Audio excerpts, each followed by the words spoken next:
Friends, class 12, welcome to TSN school. Subjects physics, chapter number 4 and part number 13. Okay इस chapter का ये last है आपका moving coil galvanometer. आज हम पढ़ेंगे गैल्वेनोमीटर क्या होता है. Okay it is a device which measure or detects small currents. Galvanometer एक आप प्रैक्टिकल जब आप करोगे तो कुछ इंस्ट्रूमेंट्स होते हैं आपके इस तरीके से. आपके galvanometer, ammeter and volt meter एक जैसे दिखते हैं तीनों, लेकिन उनके बीच में V लिखा होता है. It's a volt meter. Ammeter वाला A एंड गैल्वेनोमीटर के बीच में क्या होता है, G लिखा होता है. इसका काम क्या होता है, it is a device which measure और detect small current. Small currents को क्या करता है, डिटेक्ट करता है. ये किस पे है आपका जो गैल्वेनोमीटर किस पे काम करता है, मूविंग कॉइल गैल्वेनोमीटर. ओके इसका प्रिंसिपल क्या है, torque on a current loop placed in a magnetic field, जो कि लास्ट चैप्टर में हम पढ़ चुके हैं. जो करंट लूप है मैग्नेटिक फील्ड की तरह बिहेव करता है, तो torque on a current loop placed in magnetic field. Okay अब आपका क्या है, we choose a coil having many turns. कोई कॉइल ऐसी चूज करी जिसमें मैनी टर्म्स हैं कॉइल के. Placed in a strong magnetic field, उसको कहाँ रखा, जहाँ मैग्नेटिक फील्ड क्या हो, स्ट्रॉन्ग हो. When the current to be measured in send, जैसे ही हम करंट को मेज़र करते हैं या भेजते हैं टू द कॉइल में, अ टॉर्क एक्स, जैसे ही करंट को हम भेजते हैं तो torque acts on coil. Torque में टॉर्क एक्स होता है on the coil which rotates करता है the current coil. We use a pointer, उस जो रोटेट्स जो कॉइल का जो पॉइंटर है, we use a pointer and scale to obtain. और वहाँ से हमें वो स्केल या पॉइंटर जहाँ भी रोटेट करता है वहाँ से स्केल से हम उसका रीडिंग नोट करते हैं. ठीक है, दो पॉइंट्स होते हैं, दोनों पॉइंट्स को वायर से कनेक्ट करते हैं. वायर कैसे होनी चाहिए, आपकी इंसुलेटेड होनी चाहिए. ठीक है, नेगेटिव से नेगेटिव, पॉजिटिव से पॉजिटिव. अगर दोनों के टर्मिनल आपके अगर अपोजिट भी जुड़ जाते हैं तो करंट का जो डायरेक्शन आता है वो अपोजिट आता है. ओके स्टूडेंट्स, अब this rotation deflection of coil, जैसे ही उस रोटेशन होता है तो उसमें कॉइल में क्या आता है, रोटेशन आता है. अब आपका क्या है, मोर द करंट, जितनी ज़्यादा करंट दोगे टॉर्क भी उतना ज़्यादा होगा. जितना ज़्यादा टॉर्क होगा डिफ्लेक्शन भी उतना क्या होगा, ज़्यादा. एरो ऊपर का मीन्स इंक्रीज. जितनी ज़्यादा करंट दोगे टॉर्क में, टॉर्क ज़्यादा, मोर इज टॉर्क में उतना ज़्यादा होगा मूव, उतना ज़्यादा मूव करेगा. और जितना ज़्यादा टॉर्क होगा उतनी ज़्यादा डिफ्लेक्शन होगी, और जितना ज़्यादा डिफ्लेक्शन होगा रीडिंग का स्केल भी उतना ही ज़्यादा होगा. तो जो इनपुट है हमने करंट दी, that is the input, and जो आपकी रीडिंग आप लास्ट में पढ़ रहे हो, more is reading on a scale, is call be output. Okay students, अब देखिए इसका कंस्ट्रक्शंस क्या है. कंस्ट्रक्शन देखिए आपका इस तरीके से फिगर बना हुआ है. आपका टर्मिनल T1, फिर हमने जो डैश करके लगा हुआ है ऐसा लकड़ी का एक छोटा सा गुटका है, इसको फाइन वायर नीचे है, नीचे हमने वो बनाया हुआ है मैग्नेटिक फील्ड. इस तरीके से आपके बीच में ये बना हुआ है लूप. ओके चारों तरफ ऐसे बनाया हुआ है, नीचे से उसको हमने लटका दिया स्प्रिंग से. स्प्रिंग से जाते हुए टर्मिनल आपका T2. ठीक है, अब इसमें हमने बीच में क्या कर दी, मैग्नेटिक फील्ड दी.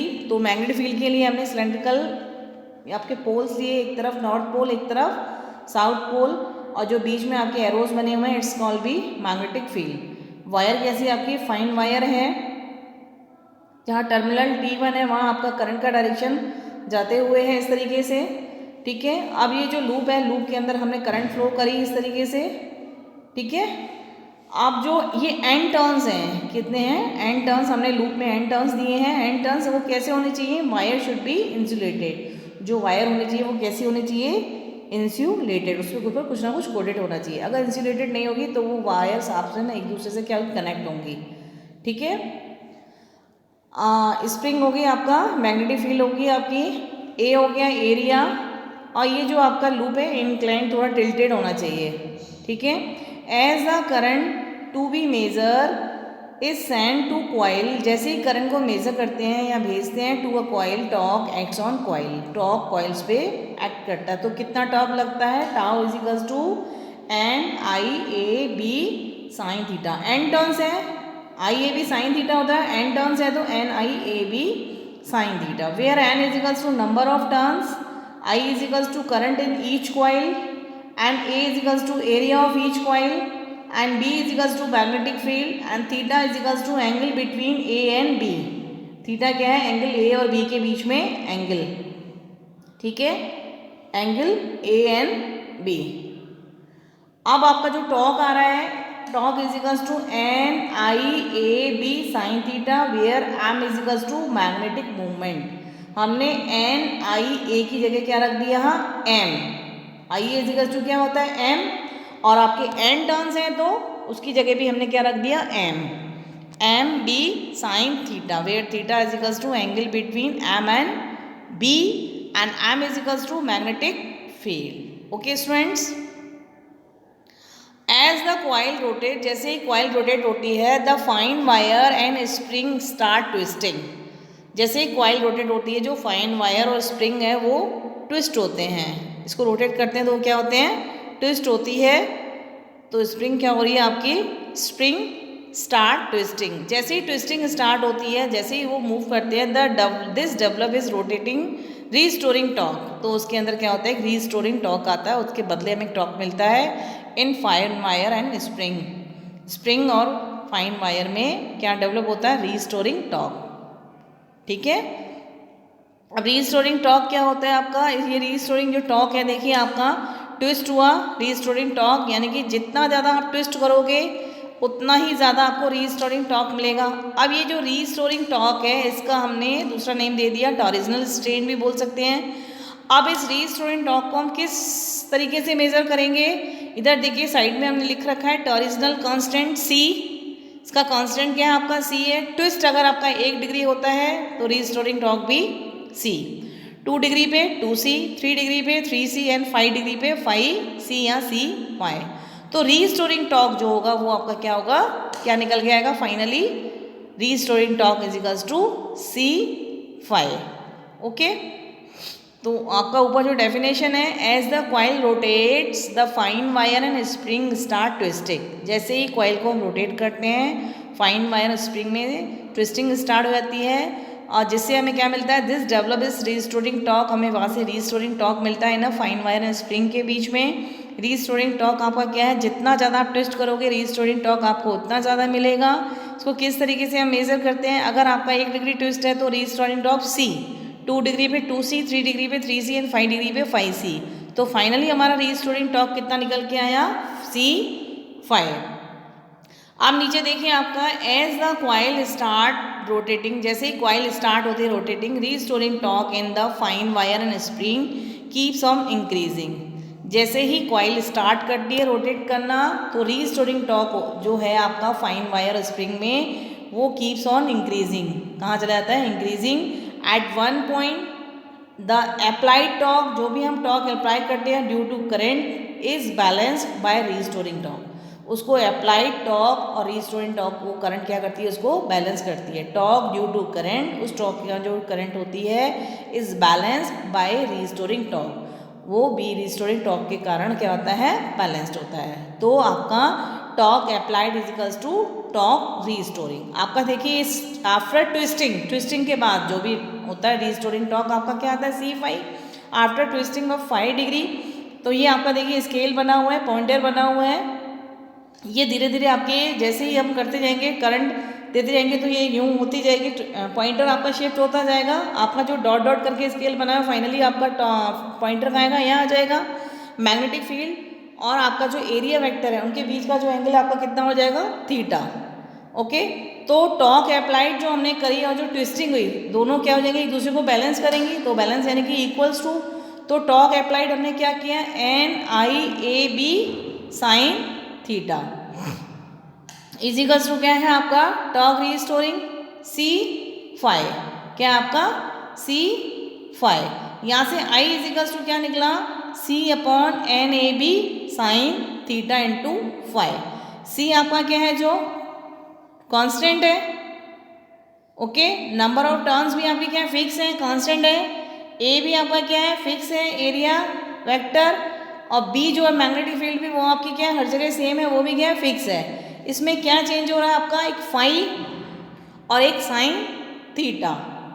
ठीक है, तो यहाँ से i is proportional to phi upon sine theta. Motive क्या है? जितनी ज़्यादा आप करंट दोगे डिफ्लेक्शन उतना ज़्यादा मिलेगा। आप जितना ज़्यादा करंट दोगे डिफ्लेक्शन भी उतना ज़्यादा आएगा। यहाँ से क्या निकल के आएगा, क्या निकल के आएगा, I is proportional to five. Five क्या है आपका,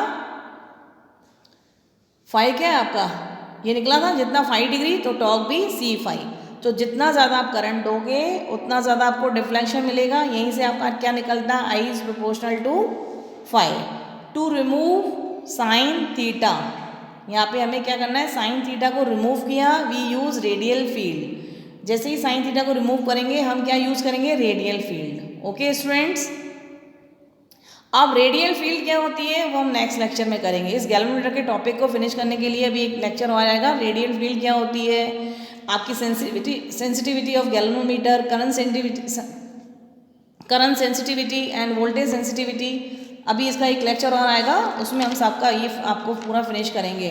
radial field, sensitivity of galvanometer, current sensitivity end voltage sensitivity. Okay, इस चैप्टर का अभी एक और पार्ट आएगा, इसी टॉपिक से रिलेटेड है आपका गैल्वेनोमीटर से। गैल्वेनोमीटर समझ में आ गया, इसका कंस्ट्रक्शंस, जितना ज़्यादा आप करंट दोगे उतना ज़्यादा आपको डिफ्लेक्शन मिलेगा।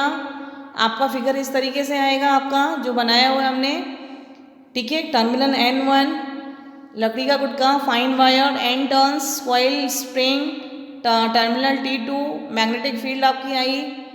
As the current to be measured in send to coil a torque acts on a coil, N is equals to number of egg turns, current I is equals to current in each coil, area of each coil, B is equals to magnetic field, theta is equals to angle between A and B, tau is equals to NIAB sin theta, where M is equals to NIAB, NIA की जगह हमने क्या रख दिया, substitute M कर दिया, तो MB sin theta, M is equals to magnetic movement, theta is equals to angle between M and B।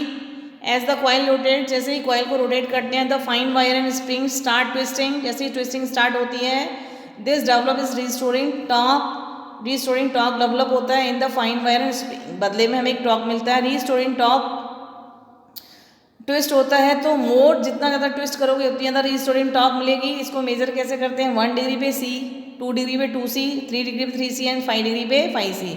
तो फाइनली हमारा रिस्टोरिंग टॉक निकल के क्या आया, C5, ठीक है। As the coil start rotating, restoring torque in the fine wire and spring keeps on increasing. Coil start होती है rotating, तो restoring torque in fine wire and spring keeps on increasing at the one point. The applied torque due to current, जो torque apply करते हैं current के through, balances by restoring torque. Applied करना और restoring torque क्या करते हैं, एक दूसरे को balance करते हैं। तो applied torque is equal to restoring torque NIAB sine theta C5, यहाँ से I is equal to C5 NAB sine theta, I is proportional to 5 sine theta, where C is equal to constant, M is equal to number of turns, A भी constant, area A भी constant, B magnetic field भी आपकी constant है। 5 और sine theta आपका constant नहीं है, तो यहाँ से I is proportional to 5 upon sine theta. Motive क्या है हमारा, मोर करंट, जितनी ज़्यादा करंट दोगे तो डिफ्लेक्शन भी उतना ज़्यादा होगा। यहाँ से I इज प्रोपोर्शनल टू 5 और साइन थीटा को हमने क्या कर दिया, रिमूव कर दिया। To remove sine theta we use radial field. अब हम रेडियल फील्ड यूज़ करेंगे। अब नेक्स्ट लेक्चर में हम यही पढ़ेंगे कि रेडियल फील्ड क्या होती है, सेंसिटिविटी ऑफ गैल्वेनोमीटर क्या है, करंट सेंसिटिविटी क्या है, वोल्टेज सेंसिटिविटी क्या है। ओके, इसी टॉपिक का ही एक टॉपिक और है गैल्वेनोमीटर का ही, वो हम नेक्स्ट लेक्चर में करेंगे। Okay students.